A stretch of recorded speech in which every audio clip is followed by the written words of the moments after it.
Tanur boat അപകടത്തിൽ രക്ഷപ്പെട്ട് ചികിത്സയിൽ കഴിയുന്ന കുട്ടികൾക്ക് സർക്കാർ ചികിത്സാ ധനസഹായം ലഭിച്ചില്ലെന്ന് പരാതി. അപകടം സംഭവിച്ച സമയത്ത് സർക്കാർ ചികിത്സാ ധനസഹായം നൽകുമെന്ന് പ്രഖ്യാപിച്ചിരുന്നു. എന്നാൽ ചികിത്സാ ധനസഹായമായി ₹1 പോലും ലഭിച്ചില്ലെന്നും പണം നൽകാൻ കഴിയില്ലെങ്കിൽ സർക്കാർ പ്രഖ്യാപനം തിരുത്തണമെന്നും കുടുംബം ആവശ്യപ്പെട്ടു. താനൂർ ബോട്ട് അപകടം നടന്ന് 1 വർഷം പിന്നിടുമ്പോഴും പരിക്കേറ്റ് ചികിത്സയിൽ കഴിയുന്നവർക്ക് സർക്കാർ പ്രഖ്യാപിച്ച ധനസഹായം ലഭിച്ചില്ലെന്നാണ് പരാതി. ഇതിനോടകം തന്നെ ചികിത്സക്കായി ലക്ഷക്കണക്കിന് രൂപയാണ് ചിലവായത്.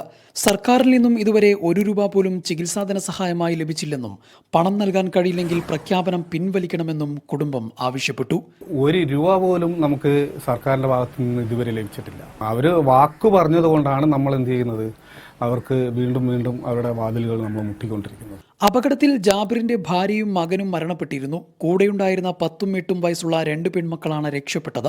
ഇവരുടെ ചികിത്സയ്ക്കായി ലക്ഷങ്ങളാണ് ചിലവായത്. അപകടത്തിൽ രക്ഷപ്പെട്ടവരിൽ ജാബിറിന്റെ സഹോദരിയും മകളും ഉൾപ്പെടും.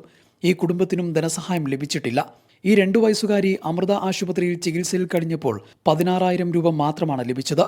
അതിനുശേഷം ലക്ഷക്കണക്കിന് രൂപയാണ് ചികിത്സയ്ക്കായി ചിലവായത്. ജംഷീർ കുടിഞ്ഞി, മീഡിയ 1, തിരൂർ.